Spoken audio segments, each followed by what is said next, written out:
Hello, Bees Bladers! Welcome back and welcome newcomers to the channel. I have a new petrified fish that I got for Christmas from Q-Ball. Some of you may recognize him from the chat. Actually, a lot of you will probably recognize him. He's a great member of the knife community. And I'm going to open this with the Petrified Fish 868. And this is an awesome working knife. Oh my goodness. And if you haven't seen this one, you could go check out the video. I opened it up, checked it out, disassembled it, and man, is it fire. So let's get in here and check this one out. Oh, I love a sharp blade. Love it, love it, love it. Yeah, so let's see. The one thing about petrified fish I wish they would change is start putting a label on your box. There's no label, so when you open up a PF or a petrified fish, you don't know what's in it. So if you get more than one and you're trying to make a video, I guess the only people that would really affect is someone trying to make a video and you open one up and you're like, oh, that's not the one I thought it was going to be. All right, so nothing else in the box. That's all there is to it. So let's see. Oh, we got they upgraded. We have a Ziploc, the old Zipperooski. How about that? How about that? You going to come out of there? Come on, come on, come on. Here it is. Ooh, that's pretty cool looking. Pretty cool. All right, so this comes in, you can get the green or brown, and you can also get it where this green part here is carbon fiber, and that one looks really, really nice. So this is what it looks like. There's your PF, your Petrified Fish logo. Here's the top side. It feels like a hefty knife. I think this is going to be another work knife, work class knife. And David Chen is your designer, because you can see right there on the old Clipperooski.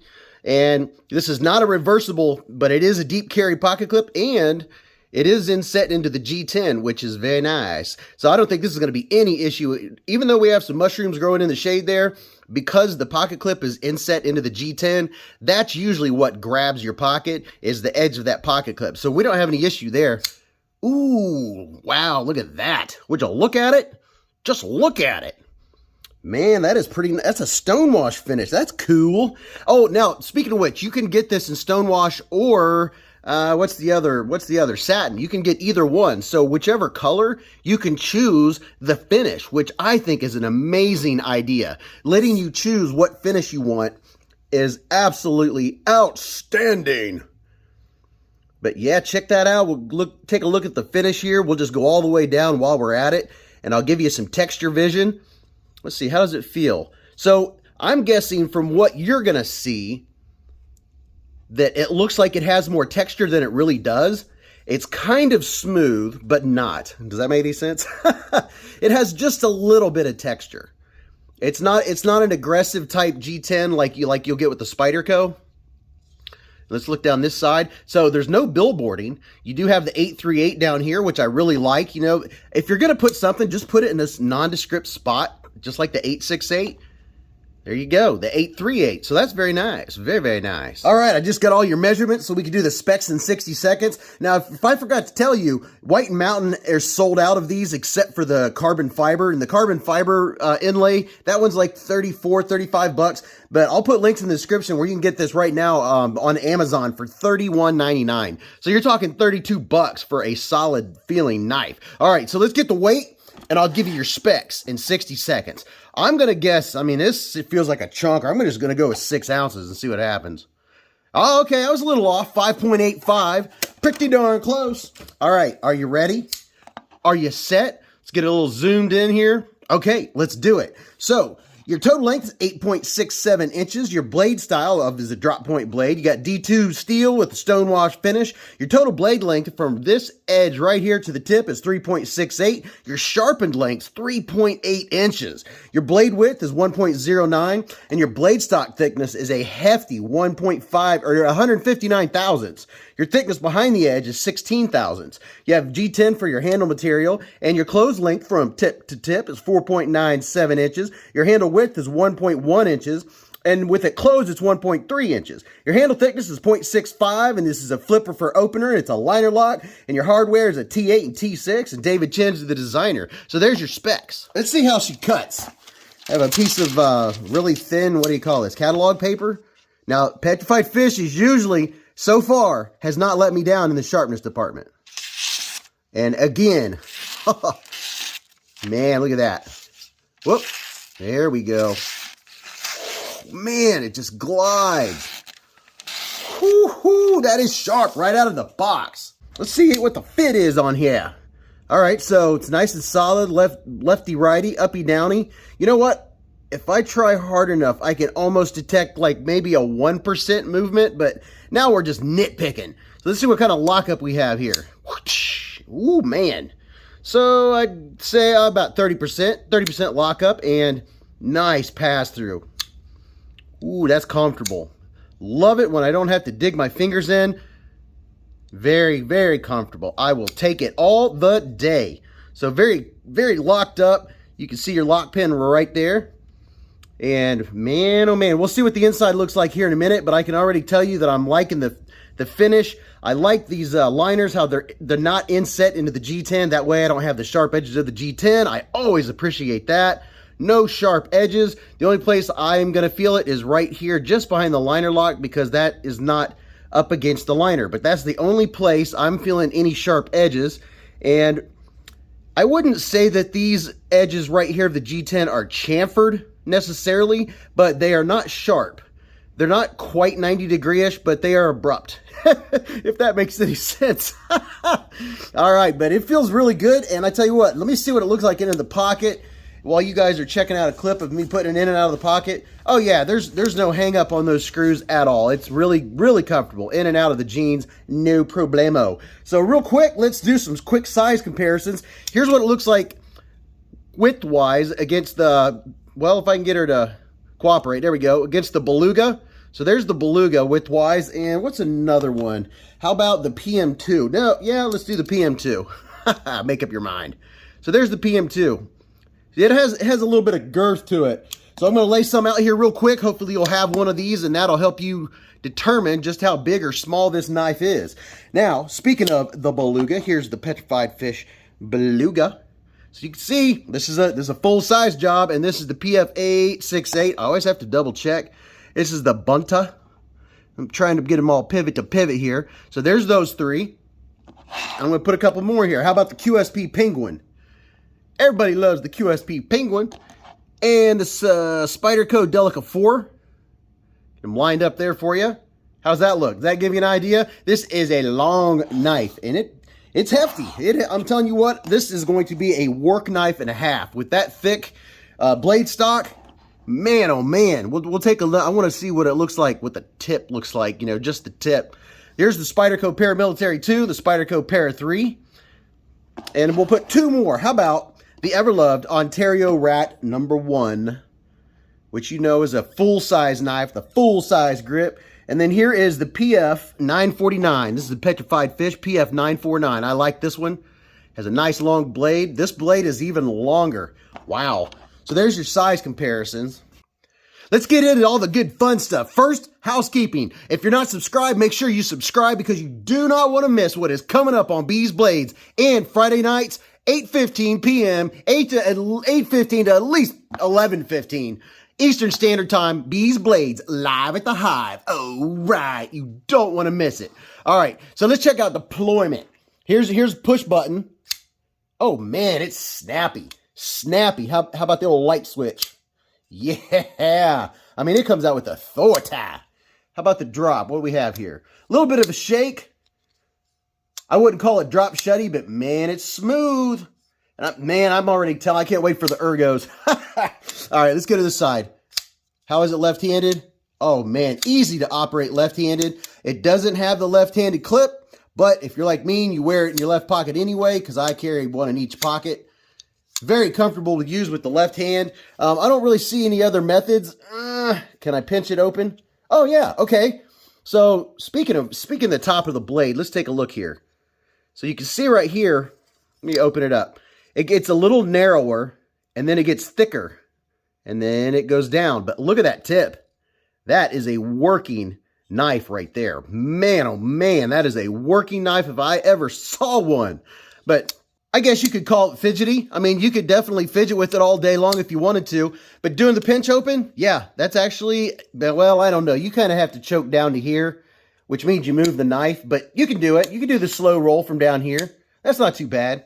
Yeah, I guess that's acceptable. So not a whole lot of fidget factor. Let's check out the ergos. My hand from here to here is 4 inches. From here to here is 3.5. And from the bottom of my palm to the tip of my middle finger is 7.25. Let's see what it looks like.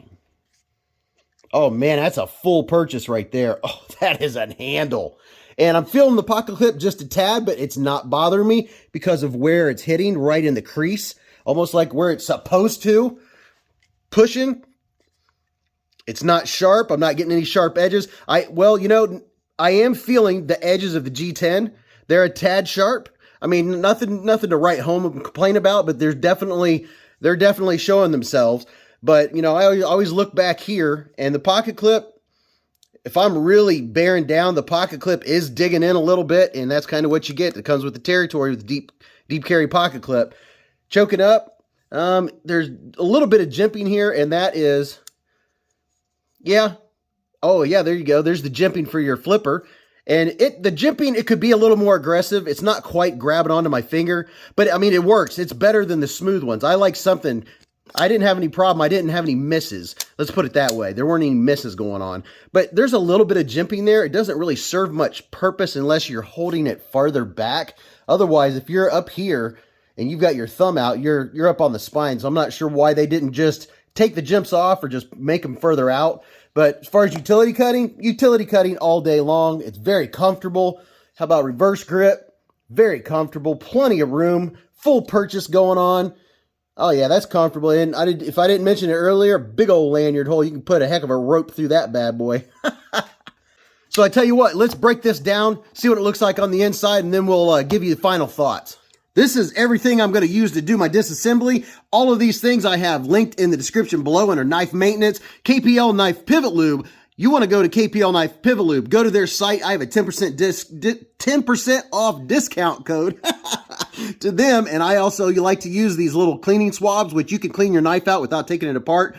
For the most part, with these little doodads, I love these things. I use them. You don't have to. Here's the lock stick. You can put that on your screws so they won't come undone. There's a link to all this stuff. That's why I put it all out at once. That way I don't have to show you individually. Get you a Weehaw bit set. Don't do like I did. You guys, I'm a broken record if you've already watched it, but I got to let you new people know. Get you a Weehaw bit set. Don't get a cheap set on Amazon because you'll regret it because you'll strip them. But this is a nice backup and you'll have a second driver there. All right, so let's get into this and see how easy and or difficult. And this is my favorite. This thing is only $20. There's a link to this down there too. All right, let's see. Well, obviously we're going at it from one side because this is closed. And a lot of times I have to use the little stubby to give some more torque just to break them free. And that was no problemo. All right, so as I was telling you earlier, Friday nights, they are the thing to do. Friday nights, 8:15 p.m. to 11:15 p.m. Eastern Standard Time is Bees Blades live at the Hive. And if you've never been to one, nobody can see you. Nobody knows you're there. But when you see that notification, if you're subscribed and you hit that bell button and hit all under notifications, it'll let you know that the show's about to start in a half hour.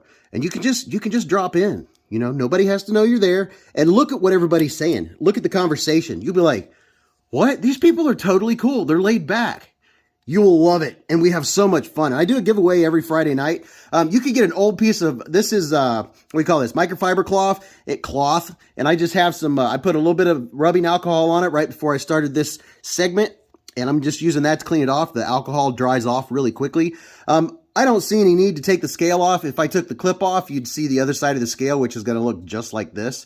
So I don't see any need for that, just for the purposes of taking this knife apart. And this one looks pretty simple. So here's what your pivot looks like. And there's some ball bearings. And I'll double check. Those look like those are going to be steel and not ceramic. And see all that stuff in there?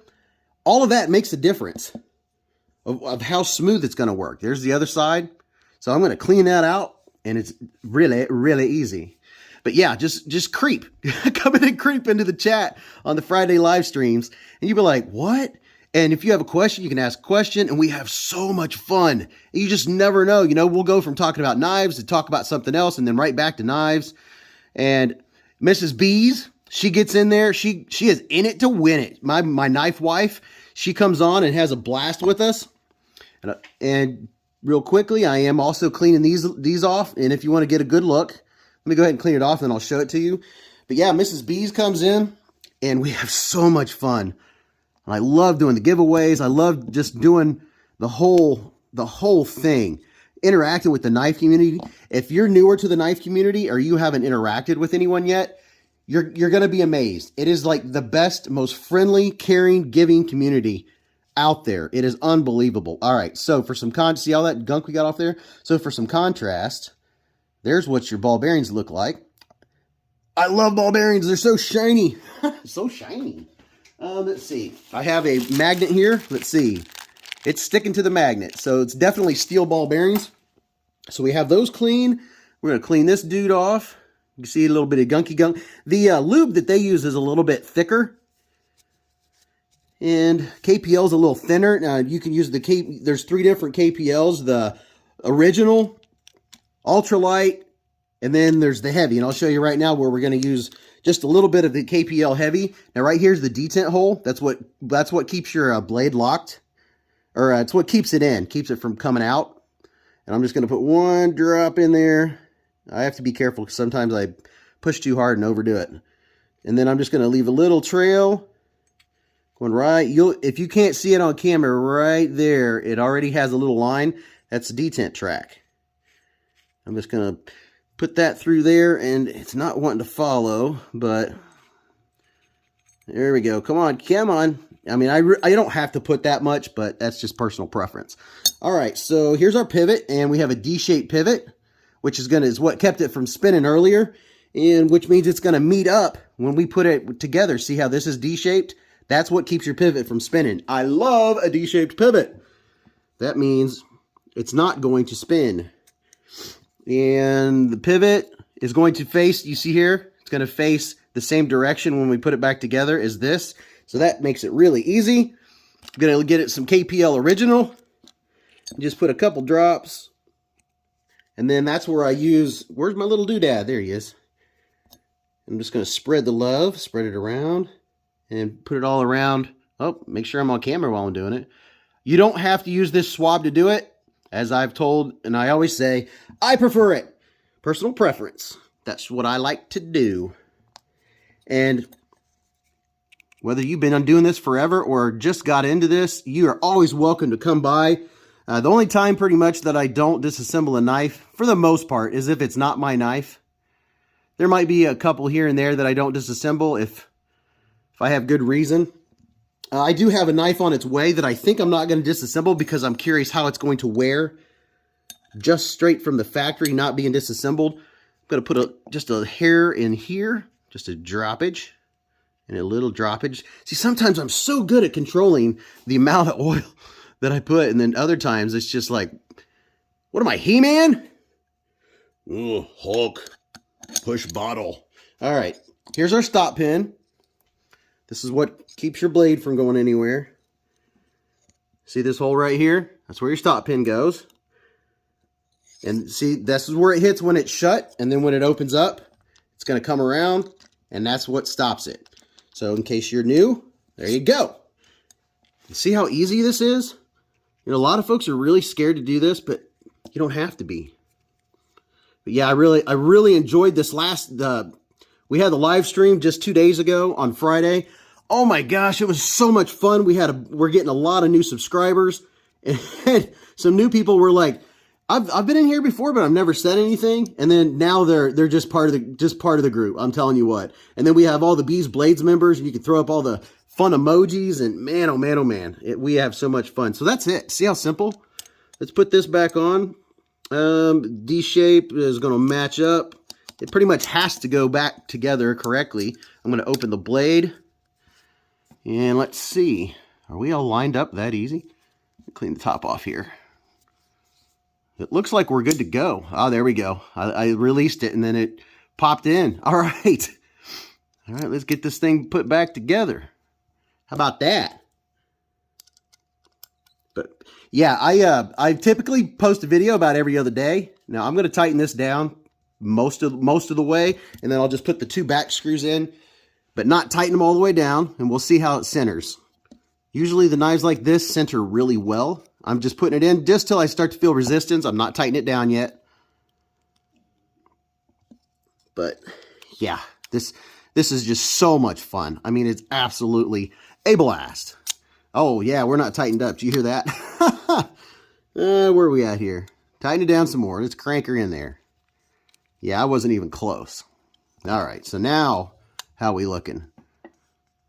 Look at that. Would you look at it? Just look at it. So let's see how tight we are. I'm going to check and see. It is super solid. I'm going to see if I can back it off just a little bit. You can always back it off. Just go a hair at a time. Let's see. Nope. Now see, now it's loose. So you're going to tighten it back up just a little bit. Now it's almost there, because that's pretty much going to give you the best action. There we go. Nice and solid. Now I'm going to tighten up these screws and see if we're still centered. And I'm just, you don't crank on these screws. Just use 2 fingers, because you do not want to strip your T6s. And I was tightening the wrong side. No wonder they didn't want to move.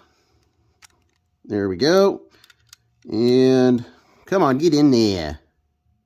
There we go. All right, so how we feeling here? Oh yeah, it's smooth. All right, let's go back to the big screen. And we're back. Whoo, boy, it is smooth. It drops a little better than it did. Now it'll actually drop down to your fingernail if that's how you like. If you prefer to open it that way or close it that way, you can let the flipper hit you in the thumb and then just drop it. It's really smooth. So overall, this thing has good ergos. I mean, if you have a large hand, you have room. I mean, I have a full purchase and there's room to spare. So extra large hands could fit on here, no problem. The ergos are good. One downside would be it doesn't have a reversible pocket clip. I wish everyone would just go ahead and make that possible. And then, you know, the pocket clip, it's deep carry. You can always feel it here on the edge. It's in and out of the pocket in my jeans so easy. This could be a little lower profile, and I think you'd be absolutely fine. As far as the choil, there's a little bit of a sharpening choil just after the plunge grind, but not a whole lot. This is not a knife I would choke up on unless I was just cutting something light, like paper maybe, put my finger up there. But otherwise, you're good back here. You do have a little distance between the cutting edge and your finger, but it's not hateful. You can really get in it. You can get in it to win it. But I don't really have a whole lot more, you know, negative, if you want to call that negative, to say about it. I think it's solid. And for 32 bucks, are you kidding me? This is showing you what you can get as far as money, as far as G10 and D2. That's the price point. That's what I'm talking about.